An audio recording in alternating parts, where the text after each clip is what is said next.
तो कांग्रेस ने सबसे मारक हथियार अपना, जिसे 2 दशक से इस्तेमाल नहीं किया था, उसे भी इस महासमर में चला दिया है। वहीं बीजेपी ने अपने सबसे करिश्माई नेता के पीछे खुद को खड़ा कर दिया है। गठबंधन की बात अगर करें एसपी बीएसपी की, तो उस पहेली को 2.5 दशक से जो पहेली बनी हुई थी, उस पहेली को सुलझाया और गठबंधन का ऐलान कर दिया। यानी कि अब किसी के पास भी इससे ज्यादा मारक, इससे ज्यादा करिश्माई कोई हथियार बचा नहीं है। 2019 का चुनाव इसीलिए हर चुनाव से बेहद अलग है। 2014 में मोदी तो थे, लेकिन प्रियंका नहीं थी। एसपी बीएसपी का गठबंधन नहीं था, लेकिन इस बार है। इसीलिए 2019 की जो तस्वीर है वो सबसे अलग है, सबसे जुदा है। और सबसे जो अहम बात है, जो सबसे बड़े चुनावी प्रयोग हुए हैं, वो यूपी की जमीन पर ही हुए हैं। और इसीलिए हम यहाँ पहुंचे हैं। और ये जानना बेहद जरूरी है कि अब जबकि सबने अपना सब कुछ झोंक दिया है, दांव पर लगा दिया है, तो यूपी के जनता के मन में क्या है। और इसीलिए हम पहुंचे हैं आगरा। तो स्वागत है आपका आगरा की जमीन पर जनमंच में।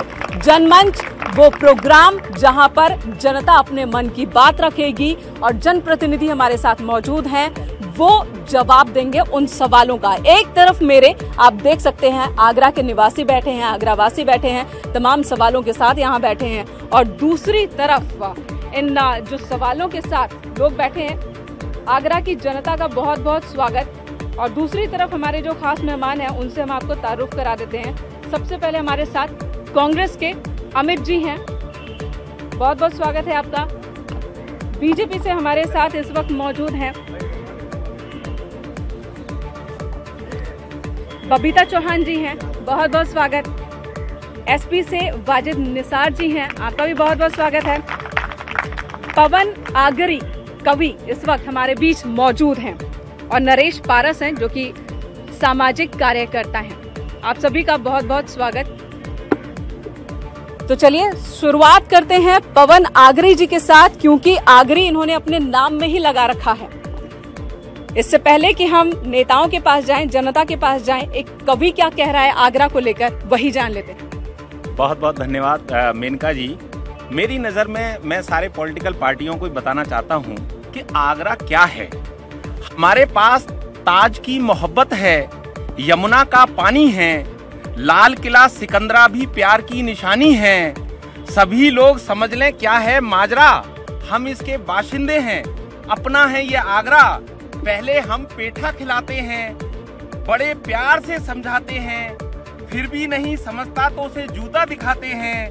उसके पास भी फिर कोई बसता है, उसके पास बहाना, तो अपने पास है ये पागल खाना। क्या बात, क्या बात। चलिए बबीता जी, ये बताइए सबसे पहले तो आपके पास, क्योंकि जो सबसे करिश्माई नेता है वो इस वक्त कह रहे हैं आपके पास ही है, पूरी की पूरी पार्टी खड़ी है। और अभी सीएम योगी आदित्यनाथ ने हमारे ही चैनल पर कहा है कि ये समझिए कि पूरे 543 सीटों पर बीजेपी एनडीए का कहीं कोई उम्मीदवार है तो वो मोदी ही है, कोई और उम्मीदवार नहीं है। यानी कि आप ये मंत्र दे रहे हैं, बीजेपी ने ये मंत्र दिया है कि यहाँ बाराती को मत देखिए, दूल्हे को देखिए। यही है जी, बिल्कुल सच है।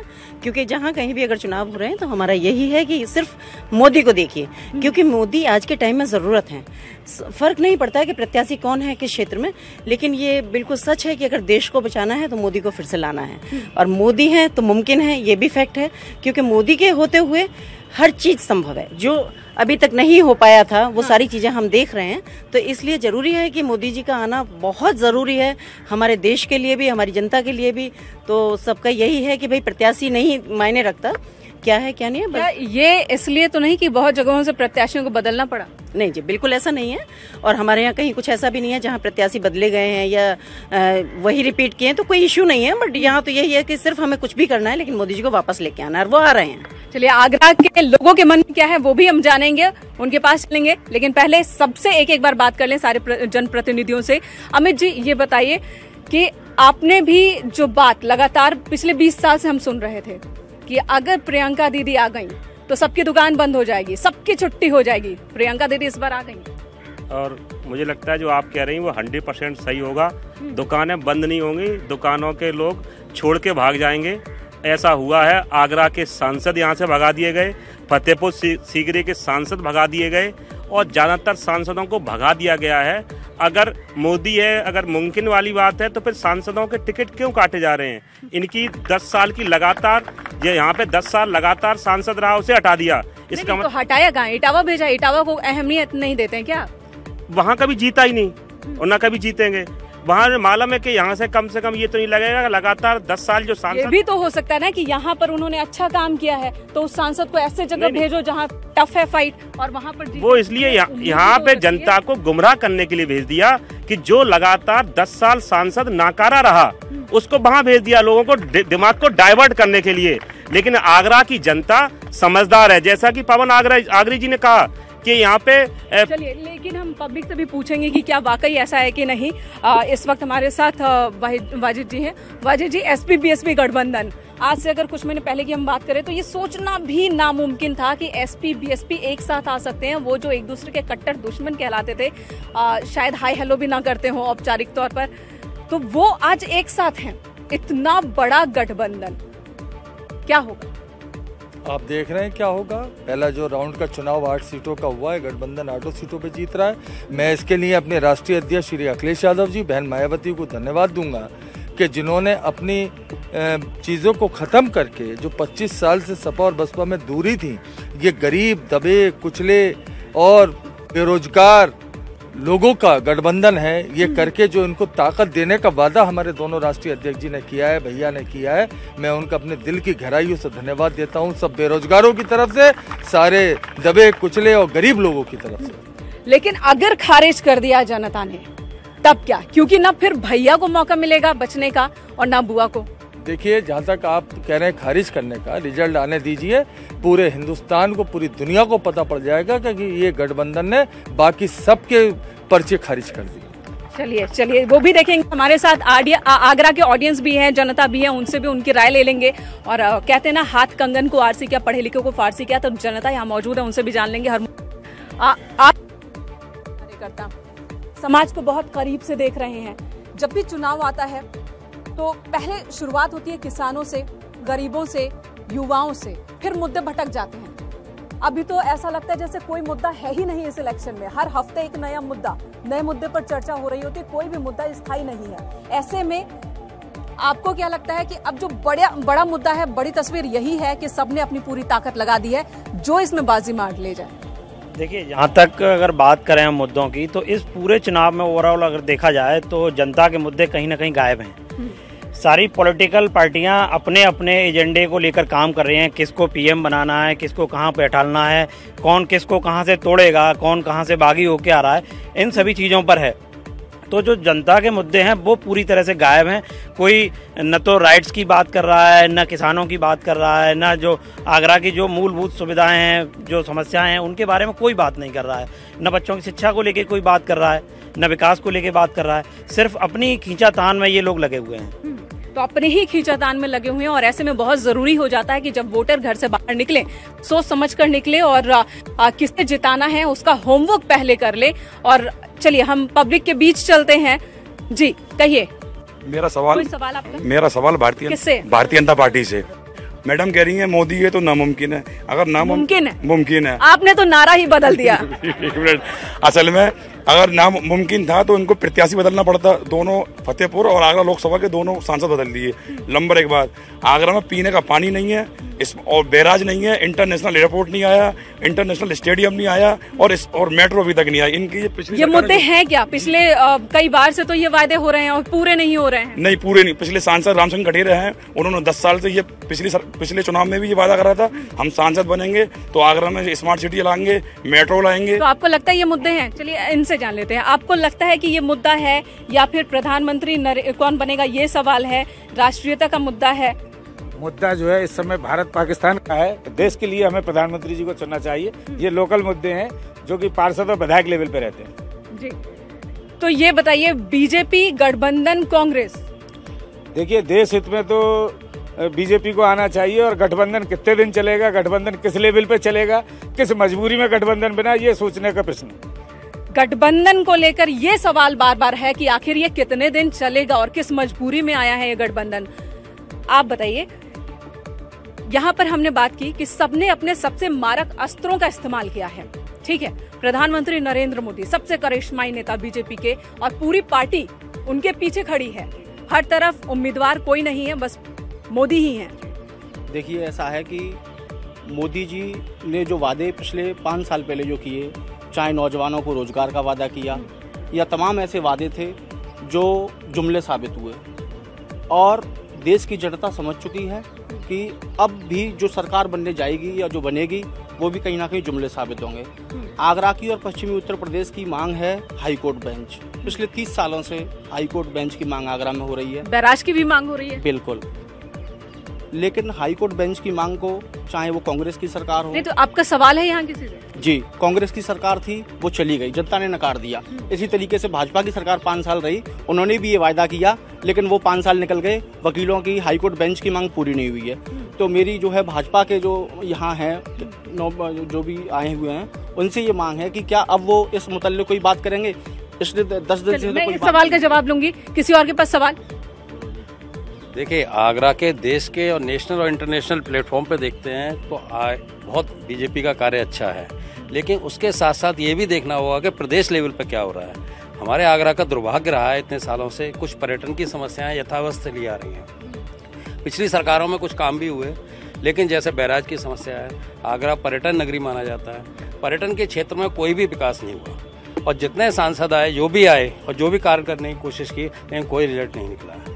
तो क्या यहाँ कोई सांसद ही नहीं आना चाहिए? कोई तो आना चाहिए। सांसद आना चाहिए, कार्य करना चाहिए, लेकिन ध्यान शहर पर ज्यादा होना चाहिए। और जब शहर पर ध्यान नहीं होगा तो देश का विकास आगे भी होगा, लेकिन शहर से हमारा ताज। आपका कोई सवाल यहाँ? मेरा आगरा में जो देश से जाना जाता है आगरा, वो ताजमहल की वजह से जाना जाता है, और विश्व पटल पे जो छवि है देश की, वो ताजमहल की वजह से है। तो यहाँ ये सोचने वाली बात ये है कि ये स्तर पर लोकल स्तर तो ज्यादातर जो बातें हो रही हैं वो स्थानीय मुद्दों की हो रही हैं, लेकिन स्थानीय मुद्दे कैसे होंगे जब हम चुनाव प्रधानमंत्री के चेहरे पर लड़ रहे होंगे, जब हम चुनाव मायावती और अखिलेश यादव के चेहरे पर लड़ रहे होंगे, जब हम चुनाव प्रियंका गांधी के चेहरे पर लड़ रहे होंगे, तो फिर स्थानीय मुद्दे कैसे रह जाते हैं?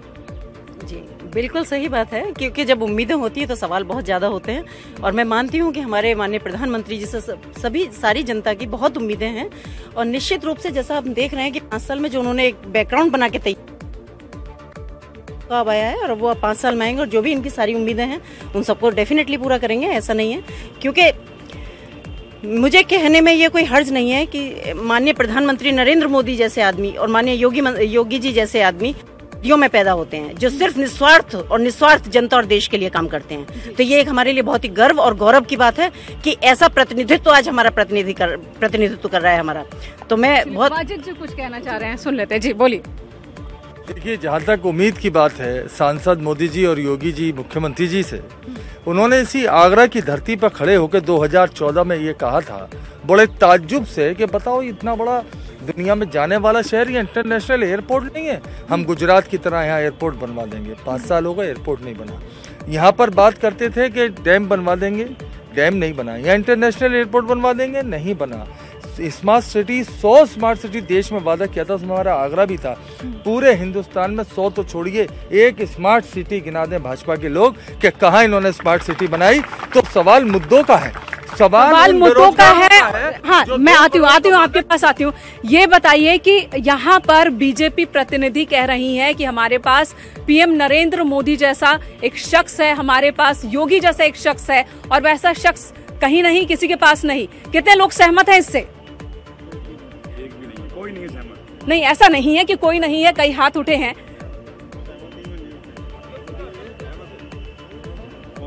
और जो सहमत नहीं है, चलिए उनसे जानते हैं कि क्यों सहमत नहीं है। चलिए, क्यों सहमत नहीं है? देखिए, जब भी कोई जनप्रतिनिधि बन जाता है, शपथ ग्रहण करते ही उसकी पेंशन लग जाती है।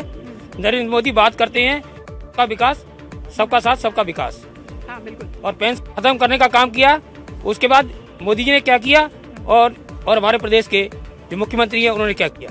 जी बिल्कुल, आपका संघर्ष हम जानते हैं, पुरानी पेंशन बहाली की मांग को लेकर हो रही है, बातचीत हो रही है, लेकिन इसके अलावा भी तो और काम किए होंगे इस सरकार ने।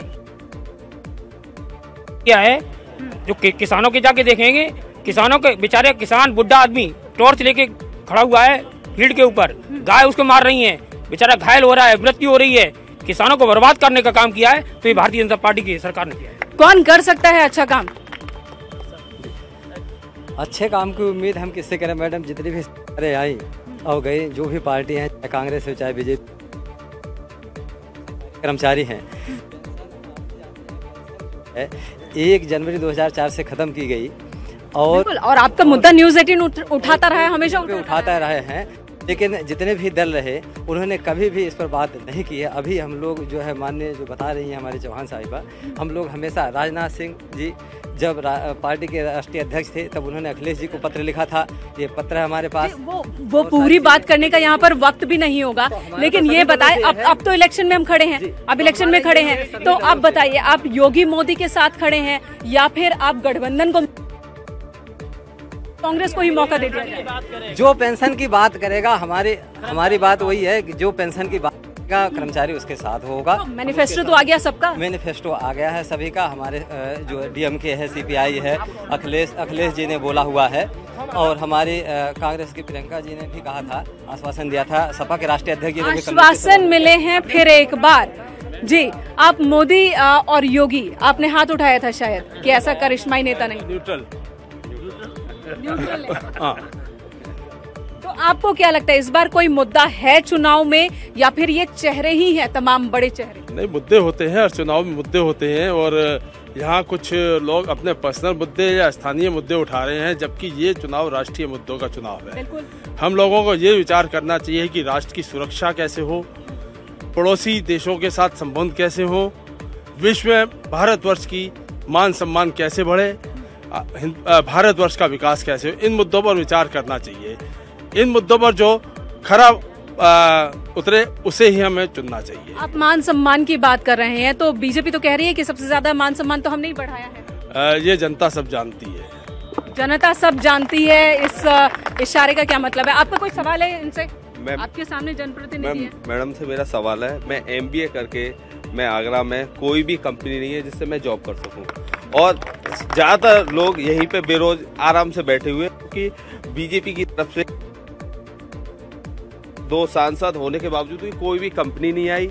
इस शहर में कोई भी आना नहीं चाहता, क्योंकि ये लोग लाना नहीं चाहते। ये लोग बड़े PM मुख्यमंत्री की अपने तरीके से लगे हुए हैं मामला सेट करने, पर जनता के लिए कोई नहीं सोच रहा है। जनता के लिए कोई नहीं सोच रहा है। वंदना जी, आप पर आरोप है कि आपकी सरकार ने कोई काम नहीं किया है, और यही एक बार फिर से ये कह रहे हैं कि युवाओं के लिए रोजगार नहीं।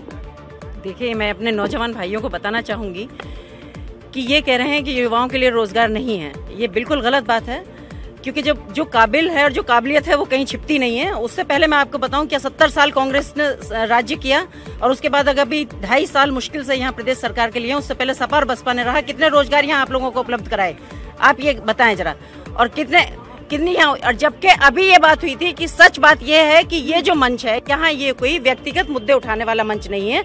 अगर राष्ट्र की बात की जाए तो हमें, क्योंकि हम सबसे पहले अपने राष्ट्र के हित में बात करना चाहते हैं, और अगर राष्ट्र की बात आती है तो मुझसे अच्छा, मुझे लगता है कि मोदी जी से अच्छा कोई विकल्प नहीं है। आप क्या कहेंगे? मोदी जी से अच्छा कोई विकल्प नहीं, और आपने तो अपने घोषणा पत्र में कह दिया कि वो देशद्रोह का जो एक्ट है उसे हटाएंगे। मुझे लगता है कि आज देश के नौजवानों को न्याय, जो स्कीम राहुल गांधी जी लाए हैं, उस पर विचार करेगा, और दूसरा देश का नौजवान ये विचार करेगा कि पाकिस्तान का प्रधानमंत्री किस पार्टी को समर्थन कर रहा है, उससे हमें सावधान रहना होगा। ऐसी पार्टी से सावधान रहना होगा जो देश की सुरक्षा के साथ खिलवाड़ करने के लिए पाकिस्तान का प्रधानमंत्री एक पार्टी को समर्थन कर रहा है, उस पार्टी 2 दिन पहले तक वो राहुल गांधी को भी समर्थन कर रहे हैं। कभी नहीं, इस लिहाज से राहुल गांधी कभी भी प्रोटोकॉल तोड़ के पाकिस्तान नहीं गए। 10 साल तक मनमोहन सिंह जी कभी पाकिस्तान की तरफ मुंह नहीं फेरा, और 10 साल तक मनमोहन सिंह ने कभी पाकिस्तान के प्रधानमंत्री को भारत नहीं बुलाया। चलिए जनमंच में ब्रेक से पहले बात अमित से हो रही थी, कांग्रेस प्रतिनिधि, जिनका ये कहना था कि इस बार न्याय पर भरोसा करेगी उत्तर प्रदेश की जनता। तो चलिए उत्तर प्रदेश की जनता के बीच आते हैं। क्या वाकई न्याय पर भरोसा है? क्या वाकई इस बात पर भरोसा है कि प्रियंका दीदी आ गई हैं तो सब कुछ ठीक हो जाएगा? मैडम बातें हवा में हो रही हैं सारी। हम तो ये नहीं समझ पा रहे कि डिबेट यहाँ कालीन बिछा के कर रहे हैं। कभी गरीब बस्ती में जाके देखें ना, ये सरकार हम गरीब बस्ती में भी जा रहे हैं। सरकार रोटी दे रही है, कारोबार दे रही है, बिजनेस दे रही है। ताजमहल की वजह से आज आगरा नर्क बना हुआ है कि ताजमहल को कोई विकास ही नहीं मिला। जूता उद्योग यहाँ का था, आज खत्म हो चुका, भुखमरी की कगार पे है। पेटा उद्योग था, खत्म हो गया यहाँ से। होटल लाइन है, कोई बिजनेस नहीं है। एम्पोरियम है, कुछ नहीं है। तो इस हकीकत पे कौन बात करेगा? ये कौन देगा? आपकी इन मांगों को कौन पूरा करेगा? प्रधानमंत्री नरेंद्र मोदी पूरा करेंगे, प्रियंका गांधी पूरा करेंगी, या फिर भैया पूरा करेंगे, या बुआ जी? नहीं, हमें तो लगता है भैया ही पूरा करेंगे। उन्होंने जो उत्तर प्रदेश में कार्य किए हैं, अगर उन्हें देश में प्रधानमंत्री बनने का मौका मिले तो शायद देश की शक्ल ही कुछ और होगी। और तो आप प्रधानमंत्री बना रहे भैया जी को? भैया जी खुद इस लाइन में नहीं है। भैया जी नहीं कह रहे कि उन्हें प्रधानमंत्री बनना है, लेकिन ये प्रधानमंत्री बना रहे हैं। हाँ, कहिए, आपके पास आ रही हूँ बस। जी, मेरा नाम दुष्यंत है, छोटा व्यापारी हूँ आगरा का ही। देखिए, नोटबंदी के दौरान पे जितनी भी समस्या हुई यहाँ बैठे हुए हर लोग जानते हैं, और जितने भी छोटे वर्ग के यहाँ पे व्यापारी होंगे उन सबको पता है कि उनके ऊपर कितने बड़े परिश्रम उनको करने पड़े, इससे जूझता उनको पड़ा बाहर निकलने के लिए। और बहुत सी तो इकाइयां ऐसी हैं जो अभी तक बंद पड़ी। लेकिन नोटबंदी के बाद तो उत्तर प्रदेश का चुनाव हो गया, सत्ता एक बार फिर आपने दे दिया। देखिए, हिंदू मुस्लिम के ऊपर मुद्दे पे अगर आप लाएंगे तो आपको पता है कि हिंदू ज्यादा है और मुस्लिम कम है। तो उत्तर प्रदेश की लड़ाई के हिंदू मुस्लिम के मुद्दे पर सबको पता है। इतनी सारी सीटें हैं पूरे यूपी में, 404 से ऊपर, उसमें एक भी आदमी बीजेपी को नहीं मिला जो मुस्लिम आपका नेता हो, जो खड़ा हो सके। बीजेपी का एक मुस्लिम नेता नहीं था बीजेपी के पास में जो विधायक का चुनाव लड़े। ये तो साफ था, साइलेंट इशारा था कि ये हिंदू मुस्लिम चुनाव है। आप ये पूरी जनता सब जानती है। चलिए, इस बार क्या होता है? इस बार भी जनता सब जानती है। बताइए, आपको क्या लगता है, वाकई हमारे पास एक करिश्माई नेता है जो सारे सॉल्यूशंस कर देंगे, सारी समस्याओं का समाधान कर देंगे, या प्रियंका गांधी आई हैं वो कर देंगी सब कुछ, या जी और बुआ जी? मैडम, पहली बात तो जब तक मेरी बात पूरी ना हो जाए यहाँ तक जाइयो मत। चलिए, ठीक है, ठीक है। दूसरी बात, मैं पहला सवाल आपसे पूछना चाह रहा हूँ कि 5 साल में आप क्यों ना आई कहूँ डिबेट करवे? क्या बात कर रहे हैं? 1 महीना पहले आई थी, आप मिली नहीं। नाम आएंगे ना लोकसभा के, अब तो सब पूरे जितने चैनल सब आ रहे हैं दुनिया में थे। यहाँ तक पहले 5 साल में बीच में क्यों ना कहूँ डिबेट करी? बीच में भी डिबेट होता है और हर दिन होता है, अब तो डिबेट हर दिन हो रहा है। अरे मैडम, मैं दुनिया में डोलू, मुझे तो कहूँ डिबेट होती मिली ना है। चलिए, आपने कहा था अपनी बात रखी और आपकी बात सुनी गई कि नहीं? अच्छा, अब मुद्दे में किसानन के बताऊं? आप अपनी? हाँ, अपनी खुद की बता रहा हूँ मैं। पहले जो 2014 से लेकर पिछली साल तक 1050 का डाई का कट्टा था, और अब की बार मैंने खरीदो 1400 को कट्टा डाई को। वो 45 किलो मिलो है, कौन सा फायदा हुआ? 5 किलो वो कमेगा और 350 रुपए बे बढ़ गए।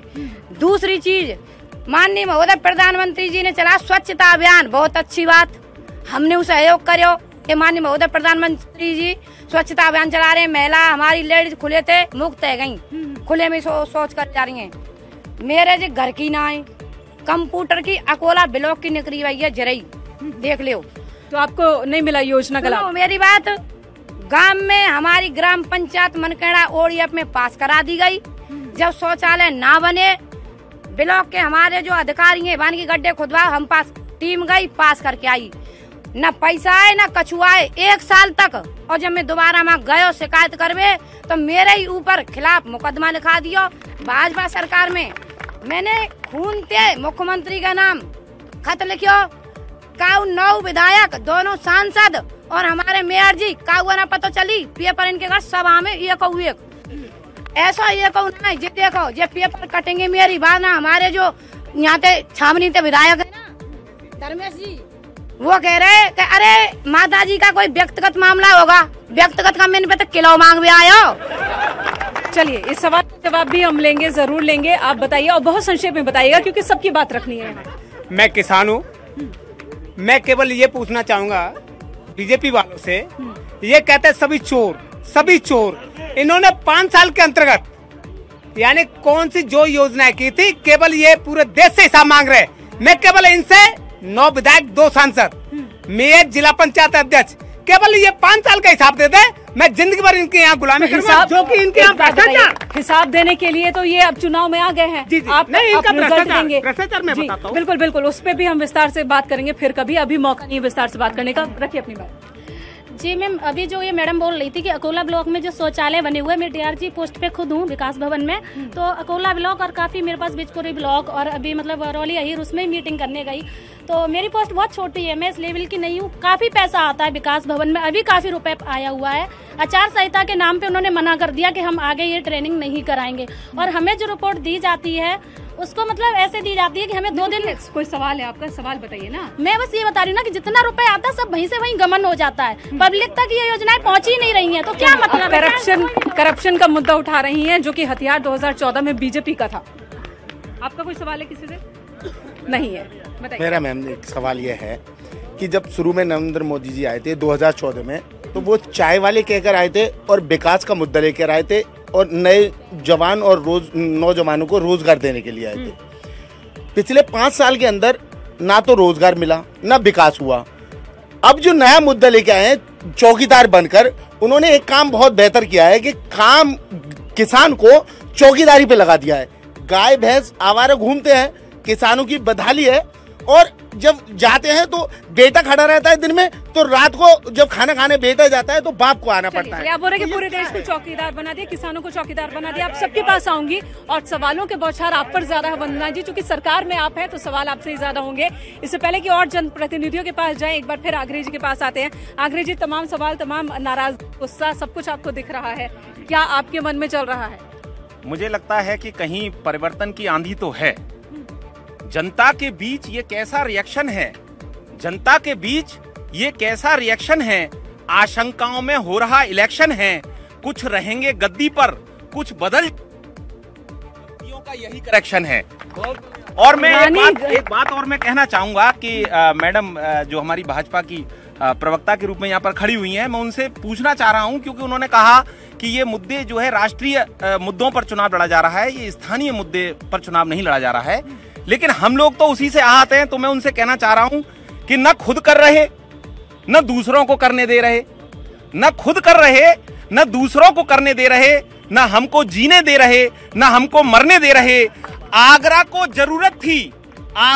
जरूरत थी इंटरनेशनल एयरपोर्ट, खंडपीठ और बैराज की।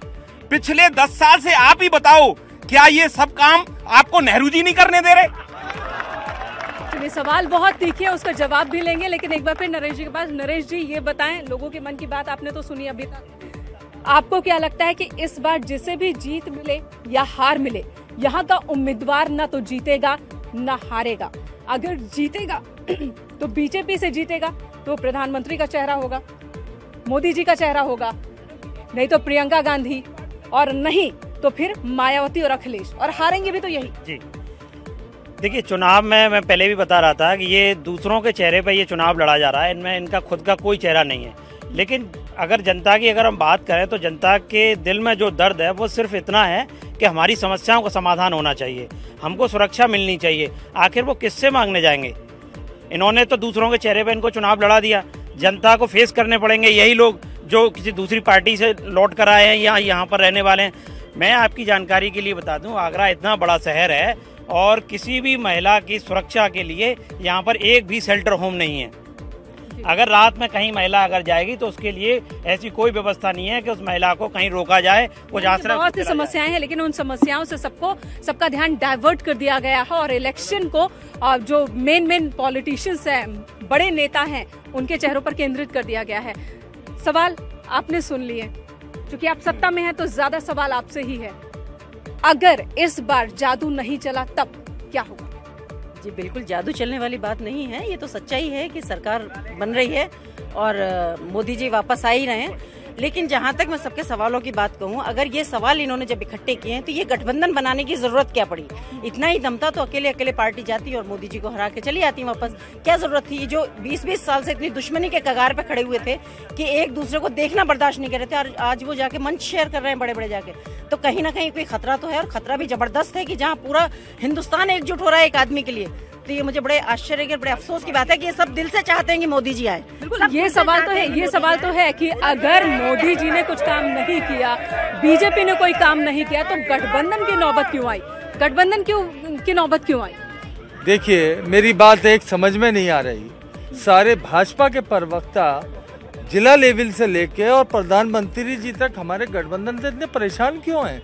हमारा 2 पार्टियों का गठबंधन और भाजपा का 42 पार्टियों का गठबंधन और ऐसे लोगों से गठबंधन जो आतंकवादियों की सपोर्ट करते हैं, जो आतंकवादियों के मरने पर आंसू बहाते हैं, उनकी पैरोकारी करते हैं। महबूबा मुफ्ती, उसके साथ 3 साल सरकार चला के भाजपा मोदी जी आ गए, इस पर इन्हें दुख जाहिर नहीं हुआ। आज वही देश विरोधी बयान दे रही है मुफ्ती। आज भी उनके खिलाफ भाजपा के अमित शाह और मोदी क्यों बयान नहीं दे रहे? 3 साल सरकार चला के आए। हमारी अगर जो किसी की कोई बात 25 साल पुरानी रंजिश खत्म हो रही है और वो एक हो रहे हैं, तो लोगों को खुश होना चाहिए कि उस पर ये भाजपा वाले ये लोग चाहते थे कि हमारी दुश्मनी और 50 साल चले। बताइए। बिल्कुल, क्यों क्या इस बात की गारंटी लेते हैं कि ये गठबंधन आगे तक चलेगा? सिर्फ ये 2019 के लिए नहीं है, ये गठबंधन 2022 में ही बिखर जाएगा। और सीटों का झगड़ा होते हुए आप भी यहीं और आप दोबारा आइएगा डिबेट करने के लिए, और हम बताएंगे कि जब ये रिजल्ट आएगा तब इनकी स्थिति क्या होगी। ये सीटों पे ही लड़ मरेंगे यहाँ से। चलिए आपके पास आएंगे, यहाँ सभी अपनी बात रखना चाह रहे हैं, लेकिन अमित जी से एक सवाल ले लेते हैं। अमित जी, अगर इस बार भी उत्तर प्रदेश में आपको संजीवनी नहीं मिलती है, प्रियंका गांधी जिनका इंतजार लगभग 2 दशक से था, 20 साल से था, प्रियंका गांधी अब घूम रही हैं उत्तर प्रदेश की गलियों में, सड़कों में, और उसके बाद भी अगर समर्थन नहीं मिलता है तो क्या होगा? क्या उनका करिश्मा बरकरार रहेगा या फ्लॉप हो जाएंगे? 23 मई के बाद माननीय राहुल गांधी जी देश के प्रधानमंत्री बनेंगे, और ये जो वोटिंग 18 तारीख को आगरा में होगी, तो सबसे पहले नौजवान और जिनके बुजुर्ग नोटबंदी में मर गए वो डेट याद रखेंगे। छोटे उद्योग वाले, गब्बर सिंह टैक्स से मर गए, वो लोग याद रखेंगे। और तो ये सब मुद्दे तो पहले से थे, तो प्रियंका गांधी को लाने की जरूरत क्यों पड़ गई? प्रियंका गांधी देश की डिमांड पे आई है। भारत के लोगों ने करोड़ों, डिमांड तो 20 साल से चल रही है। करोड़ों लोगों ने माननीय प्रियंका जी को चाहते हैं। उन्होंने कहा कि प्रियंका गांधी जैसी एक नेतृत्व इंदिरा गांधी के बाद अगर है कोई लीडर तो वो प्रियंका गांधी है, और आम जनता की डिमांड पे प्रियंका गांधी आई है। और अच्छा, चलिए ये बताइए, इस सवाल का जवाब दीजिए कि आखिर कांग्रेस लड़ किससे रही और क्यों लड़ रही है? आप जीतने के लिए लड़ रहे हैं या दूसरों का खेल बिगाड़ने के लिए लड़ रहे हैं? कहीं पर आप बीजेपी कैंडिडेट को मार्क देते दिखते हैं, कहीं पर आप गठबंधन कैंडिडेट के लिए परेशानी खड़ी करते हैं। ये कौन सी पॉलिटिक्स है? Free style politics? Congress party देश को प्रधानमंत्री बनाने के लिए चुनाव लड़ रही है। कितनी सीटों पे लड़ रहे हैं आप? कांग्रेस पार्टी देश में प्रधानमंत्री बनाएगी, और मुझे लगता है कि देश की जनता जानती है। 3 राज्यों के जब चुनाव हुए और उसके बाद जो घोषणा पत्र में राहुल गांधी जी ने वादे किए, वो 2 घंटे के अंदर वादे पूरे किए गए। उसमें सबसे पहला वादा ये था कि किसानों का ऋण माफ होगा। तो मुझे लगता है कि किसी भी मुख्यमंत्री ने वहाँ पे पुताई नहीं कराई, वहाँ कुर्सियां नहीं बदली, सबसे पहले 2 घंटे के अंदर ऋण माफ किया। लेकिन वहाँ पर भी ऋण माफी पर सवाल उठ गया। सवाल जहां काम होता। अच्छा चलिए अमित जी, अब आपने जो कहा उस पर हम पब्लिक का रिएक्शन ले लेते हैं। आगरा वासियों से ही जानते हैं कि क्या वाकई कांग्रेस प्रधानमंत्री देने के लिए लड़ रही है इस बार? जिस तरीके की लड़ाई कांग्रेस लड़ रही है, कांग्रेस प्रधानमंत्री देने वाली है इस बार? बिल्कुल देने वाली है, और जाहिर सी बात है राहुल गांधी जो देश की आवाज है वो प्रधानमंत्री बनेंगे। लेकिन मैं इससे पहले एक बात अपनी भाजपा की मैम से करूंगा। इन्होंने कहा मोदी है तो मुमकिन है, इन्होंने सेंटेंस पूरा नहीं करा। मोदी है तो मुमकिन है, क्या क्या मुमकिन है मैं आपको बताऊं। उरी हमला मुमकिन है, पुलवामा हमला मुमकिन है, पठानकोट हमला मुमकिन है, और आतंकवादी का समर्थन करने वाली जो पार्टी है महबूबा मुफ्ती की, उसके साथ गठबंधन में सरकार बनाना मुमकिन है। अब बात आएगी आगरा के मुद्दे की, कहाँ है बैराज, कहाँ है इंटरनेशनल एयरपोर्ट, कहाँ है स्टेडियम, कहाँ है हाईकोर्ट खंडपीठ की बेंच, और कहाँ है रोजगार। इधर यूथ बैठा है, बोल लीजिए अगर किसी के पास रोजगार हो, किसी को जॉब मिली हो। ये अगर अनपढ़ आदमी जिसके पास डिग्री नहीं होगी वो प्रधानमंत्री बनेगा, तो युवा से डिग्री धारकों से यही कहेगा पकौड़े बेचो। ये है। वंदना जी सुन रही हैं आप? सुन रही हैं? मैं आपके पास लौटूंगी, जवाब लूंगी और सवाल ले लेती हूँ। हाँ बताइए। चौकीदार 100% चोर है। जी मैडम से पूछना चाहूंगा कि अगर महिलाओं की बात, मैडम है महिलाएं की बात कर रही हैं, यशोदाबेन के बारे में क्या कहना है आपका? और रही बात दूसरी, हर चीज का श्रेय अगर मोदी जी लेते हैं तो फिर इस चीज का श्रेय क्यों नहीं लेते? पुलवामा में जो हमला हुआ उसका श्रेय क्यों? 125 लोग मारे गए थे। ये श्रेय की बात है नहीं, श्रेय लेना आपको सवाल उठाना चाहिए, विपक्ष को सवाल उठाना चाहिए, जनता को सवाल उठाना चाहिए। इसका जिम्मेदार कौन है? ये कहते हैं मोदी है तो मुमकिन है, तो ये बात इन्हें समझ लेनी चाहिए कि इनके झूठे वादे और जुमलों को पूरे देश की जनता और देश का युवा समझ चुका है। और इस बार देश का युवा देश की जनता राहुल गांधी जी का साथ देके कांग्रेस पार्टी के दोनों हाथों को मजबूत करने का काम करेगा। हम मोदी जी ने कोई शक नहीं है जन कल्याणी योजनाएं जनता के लिए दी हैं, जो कि आयुष्मान योजना जैसे उज्ज्वला योजना, लेकिन ये कह रहे हैं देशद्रोह की बात कर रहे हैं। ये खुद ही अपने आप में सबूत मांगते हैं देश से कि सर्जिकल स्ट्राइक कहाँ हुई है, कहाँ पर पुलवामा अटैक हुआ है। उसके बाद पब्लिक से वादे करते हैं कि बालाकोट की स्ट्राइक के बावजूद भी पानी पी कर इन्होंने सबूत मांगा कि कहाँ है, हमें वो सबूत दिखाइए, हमें वो साक्ष्य पेश करिए। क्या ये देशहित में है? क्या ये देशहित में है? चलिए, आपकी बातों से आपका मतलब समझ गए। मैडम, मेरी दोनों राष्ट्रीय पार्टी के प्रवक्ता से प्रश्न है, उनसे हमारा जवाब दिलवाइएगा कि क्या ये लोग सभी, चाहे किसान हो, चाहे व्यापारी हो, चाहे अलग अलग वर्ग है, सबको वोट बैंक मानते हैं, तो क्या शिक्षक कर्मचारियों को ये वोट बैंक नहीं मानते? 13 क्या लाख आप वोट बैंक बनना चाहते हैं? क्यों नहीं बनना चाहते? क्या हम वोट नहीं देते क्या? 13 लाख वोट देना और वोट बैंक बनना अलग बात है।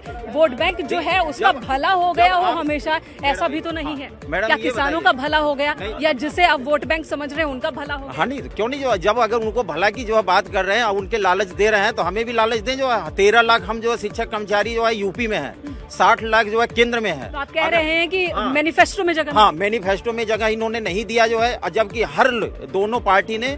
आपका सवाल हम जरूर लेंगे। किसानों को मैडम, मैं पूछना चाहूंगा कि ऐसा क्या अवसर पड़ गया कि माननीय आडवाणी जी को इस टाइम पे अपना ब्लॉग लिखना पड़ा? मुरली मनोहर जोशी इस टाइम पे अपने लेटर लिख रहे हैं। इसमें खराबी क्या? एक और चीज मैं पूछना चाहूंगा, 2014 का इनका जो घोषणा पत्र था, उसमें से एक वादा बता दें। बेरोजगारी खत्म कर दी, 2 करोड़ रोजगार दे दिए, किसानों की 1.5 गुना आय कर दी, राम मंदिर बना दिया, और एक मुद्दा ये बता दें, बस गंगा सफाई का एक मुद्दा कोई बता दें जो 2014 घोषणा पत्र में से इन्होंने पूरा कर दिया। कुछ भी नहीं, मेरा सवाल कुछ भी नहीं किया। चलिए मैडम के पास चलेंगे, 1-2 सवाल और ले लेते हैं। पहले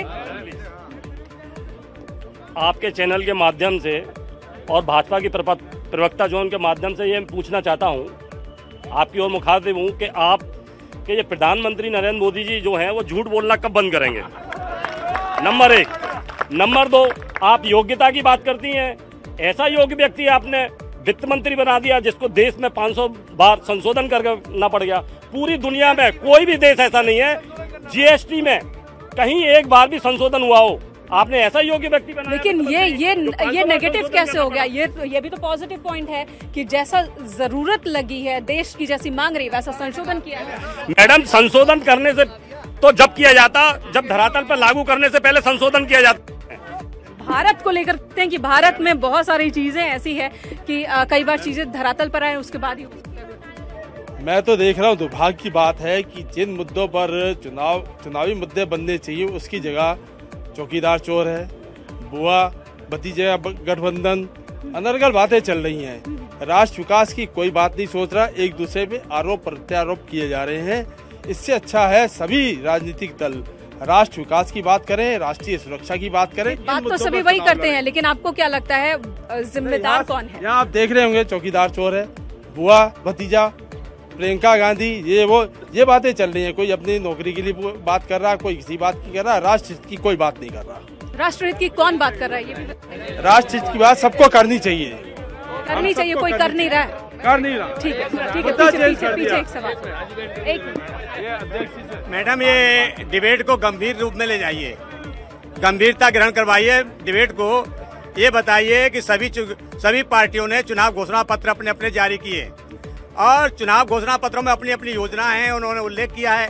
बीजेपी का भी आप अपनी बात तो रखिए। मैं ये तो कह रहा हूँ क्या कारण है कि जो हमारे मुख्यमंत्री और प्रधानमंत्री जी और जो राजनाथ सिंह जी दूसरों के जो है चुनाव घोषणा पत्र पर चर्चा कर रहे हैं, अपने घोषणा पत्र पर चर्चा नहीं कर रहे हैं, ऐसा क्यों है?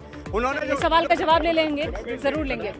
जब से मोदी जी आए हैं 5 साल के अंदर हमारे देश के पासपोर्ट की वैल्यू कितनी बढ़ी है? अब आप इंटरनेशनल घूम के देखिए, विदेश जाइए तो मालूम पड़ता है पासपोर्ट की कितनी वैल्यू बढ़ी है। बढ़ी है, घटी? आप बढ़ी है, इज्जत बढ़ी है, खूब इज्जत बढ़ी हमारे देश की। ठीक है। 2014 में मोदी जी जब इलेक्शन जीत के आए थे, उनने पहले नारा लाए थे अच्छे दिन आने वाले हैं। 2014 के उस वाली सीडी को अगर अब बजा दिया जाए ना, तो जितने वोट बचे थे वो रहतिया इनके हिस्से में आएगा, पहली चीज।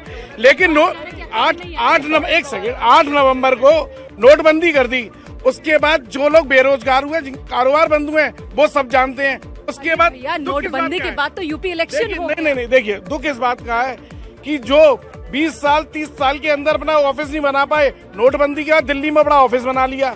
उसके बाद एक सेकंड मेरी पूरी बात सुनिए, उसके बाद वही पार्टी बीजेपी पार्टी जो एक दो सांसद की थी, वो प्रत्याशी भी खरीदने लगी, विधायक भी खरीदने लगी और सरकार बनाने लगी।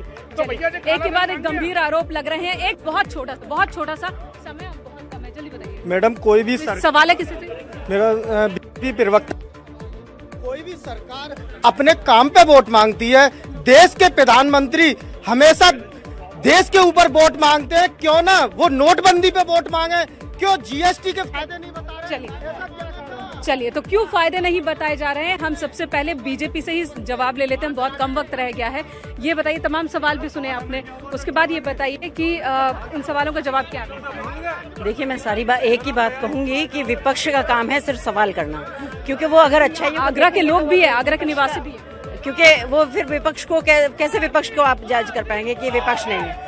मुझे लगता है कि इस देश को फिर से मोदी जी की जरूरत है और मोदी जैसे प्रधानमंत्री को आना चाहिए और वो आएंगे और ये हम 23 मई को लोग देखेंगे। चलिए, आखिर में आपका एक रिएक्शन, अगर गठबंधन फेल होता है तो क्या ये गठबंधन आगे यूपी इलेक्शन में भी बना रहेगा? मैडम, मैं कैसे आपको यकीन दिलाऊं कि गठबंधन फेल नहीं है, हिट है। जब भी देश के प्रधानमंत्री की नींद खराब है, पूरे हिंदुस्तान में घूम घूम के हर मंच से गठबंधन की बात कर रहे हैं। अगर जो उन्हें चिंता है, ये गरीबों का गठबंधन है, ये बेरोजगारों का गठबंधन है, ये जो मजदूरों का गठबंधन है, ये किसानों का गठबंधन है, ये दबे कुचली जातियों का गठबंधन है। और ये जब एक हो जाएंगी तो ऐसा हथौड़ा पड़ेगा कि नामदारों की सीटें टूट जाएंगी। अब कांग्रेस से एक रिएक्शन, फिर आपके पास आती हूँ आगरे साहब। ये बताइए कि इस बार प्रियंका गांधी को आप ले तो आए हैं, लेकिन अभी तक फुल फ्लेज्ड जो इस्तेमाल होना चाहिए था उनका, वो अभी भी नहीं हो रहा है। तो ऐसी क्या मजबूरी है कि वो बड़ी रैलियों को संबोधित नहीं कर रही हैं, बड़े सभाओं को संबोधित नहीं कर रही हैं, नुक्कड़ में संबोधित कर रही हैं, लोगों से पर्सनल मिल रही हैं? कल आगरा में बहुत बड़ी जनसभा है, लाखों की संख्या में लोग पहुंचेंगे, वहाँ में प्रियंका गांधी भी पहुंचेंगी, राहुल गांधी जी भी पहुंचेंगे। लेकिन देश की जनता से मैं कहना चाहूंगा कि ये जो प्रियंका कितनी देर बोलेंगी वहाँ? जब तक मन करेगा तब तक बोलेंगी, जनता जब तक चाहेगी तब तक बोलेंगे। और मैं बस ये कहूंगा कि देश की जनता ये वोट करने जाए तब न्याय स्कीम को देखे। देश की जनता ये देखने जाए कि 150 दिन का रोजगार मिलेगा, और देश की जनता ये देखने जाए कि एसएन हॉस्पिटल है, इसे हम एम्स की उपाधि देंगे, और आगरा को एक केंद्रीय विश्वविद्यालय मिलेगा, इसे देखते हुए वोट करें। और चलिए, जितना जोश यहाँ दिख रहा है लोगों में, वही जोश वोटिंग के दिन भी दिखे तो अच्छा है, क्योंकि पहले चरण में हमने देखा कि पिछले 2014 के मुकाबले कम वोटिंग हुई है, इस बार उतनी वोटिंग नहीं हुई। जोश जरूर लोगों में दिख रहा है। आगरी साहब, ये बताएं कि इस बार जो बड़े चेहरे हैं, सभी पार्टियों के बड़े चेहरे चुनावी मैदान में, क्या उनके लिए भी कुछ तैयार किया है आपने? जी, मैंने सभी के लिए तैयार किया है, और केवल एक ही बात कहना चाहता हूं कि आपको जब तक आप घोषणा पत्र में अपने मुद्दे नहीं शामिल करेंगे तब तक दिक्कत रहेगी। कभी कभी चेहरे पर जब चुनाव लड़ा जाता है, साथ साथ उसके कुछ मुद्दों पर खूब अड़ा जाता है, लेकिन हट धर्मी भी हद से ज्यादा बढ़ जाती है। तो शहर के मुद्दों को छोड़कर बस क्यों घोषणा पत्र पढ़ा जाता है? मुझे एक बात कहने की इजाजत दीजिए कि कई बार गर्म हवाओं का रुख मोड़ देते हैं। मैं मोदी जी के लिए भी कह रहा हूं ये बात, कई बार गर्म हवाओं का रुख मोड़ देते हैं, करोड़ों हिंदुस्तानियों का दिल तोड़ देते हैं। एयर स्ट्राइक का खूब फायदा उठाइए आप। बड़ा दुख है कि फिर आप विकास को तना क्यों छोड़ देते हैं। बहुत खूब। देखिए, 2019 में जीत चाहे किसी की हो, हार किसी की हो, लेकिन एक बात तो तय है कि जब यहाँ से कोई हारेगा तो वहाँ सिर्फ उम्मीदवार नहीं हारेगा, बल्कि वहाँ पर नरेंद्र मोदी हारेंगे, वहाँ पर अखिलेश मायावती हारेंगी, वहाँ पर प्रियंका गांधी हारेंगी। क्योंकि जब चुनौती बड़े चेहरों को लेकर के चुनाव मैदान में होती है, जब कोई प्रत्याशी हारता है तो उतनी बड़ी हार पार्टी की नहीं होती, लेकिन जब कोई बड़ा चेहरा हारे, जब ये मैसेज जाए कि दूल्हा पसंद नहीं है, तो नुकसान बहुत बड़ा होता है। तो सबने अपने बड़े बड़े हथियार, मारक अस्त्र चला दिए हैं। देखना है कि नतीजे किसके पक्ष में है, क्योंकि जीत और हार जीत का श्रेय और पराजय की जो नेगेटिव इम्पैक्ट है वो बड़े शहरों को ही जाएगा। फिलहाल आगरा से जनमंच के लिए मैं मेनका चौधरी के छोटे से ब्रेक के बाद भी न्यूज़ 18 पर खबरों का सिलसिला जारी।